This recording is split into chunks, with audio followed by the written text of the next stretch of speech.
You ask Tiger to solve. This deals with linear equations with one unknown. The final result is x equals 1. Let's solve it step by step. Simplify the expression. Group like terms. Simplify the arithmetic.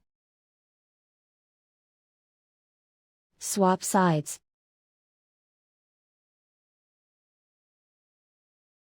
Group all constants on the right side of the equation. Subtract 3 from both sides. Simplify the arithmetic.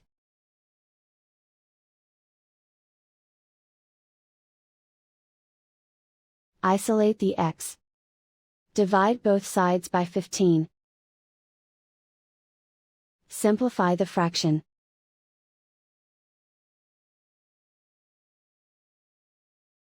And so the final result is x equals 1.